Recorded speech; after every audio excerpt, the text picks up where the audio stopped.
Friends, ఇప్పుడే అందిన వార్త. రాష్ట్ర సీఎం భద్రతా లోపం ప్రమాదం పరిస్థితి దారుణం అంటూ వార్తలు అయితే వస్తున్నాయండి. దీనికి సంబంధించి వివరాలు చెప్పడానికి వీడియో చేయడం జరుగుతుంది. చాలా మంది వీడియో వస్తున్నారు కానీ సబ్స్క్రైబ్ మర్చిపోతున్నారు. దయచేసి ఛానల్ సబ్స్క్రైబ్ చేసిన బెల్ ఐకాన్ ఆల్ యాక్ట్ చేయండి. ఇటువంటి ఇంపార్టెంట్ ఇన్ఫర్మేషన్ మిస్ అవ్వకుండా మీ ఫోన్ నోటిఫికేషన్ రూపంలో వస్తుందండి.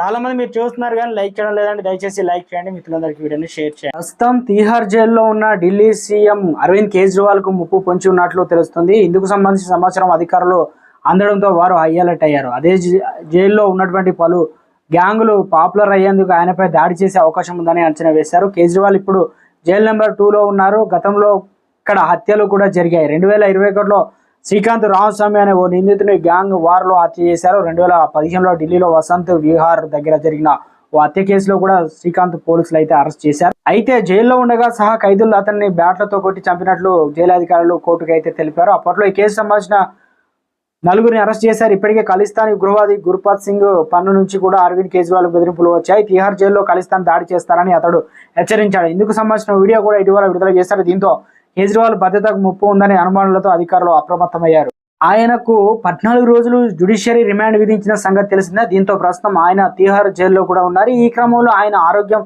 రోజు రోజుకు క్షీణిస్తుందని ఆప్ వర్గాలు ఆందోళన వ్యక్తం చేస్తున్నాయి. కేజ్రీవాల్ 4.5 కేజీల బరువు కూడా తగ్గినట్లు అన్నారు. మంగళవారం ఆయన షుగర్ లెవెల్స్ భారీగా పడిపోయినట్లు తెలియడంతో ఆయనకు మెడిసిన్ ఇచ్చినట్లు కూడా ఆప్ నేతలు అయితే తెలిపారు. ఈ క్రమంలో కేజ్రీవాల్ బరువు తగ్గడం గురించి వైద్యులు కూడా ఆందోళన వ్యక్తం చేస్తూ ఉన్నారు. రాష్ట్రంలోనూ ఇటు దేశంలో ఢిల్లీ లిక్కర్ స్కామ్ కేసు సంబంధించి స్వయంగా ముఖ్యమంత్రి ఇక బీఆర్ఎస్ సంబంధించిన కీలక నేత కూడా అరెస్ట్ కావడం, ఎప్పుడు బెయిల్ వస్తుంది, కొంతమంది నేతలకు కూడా బెయిల్ అయితే కోర్టు అయితే విధులకు సంబంధించి ఇచ్చింది.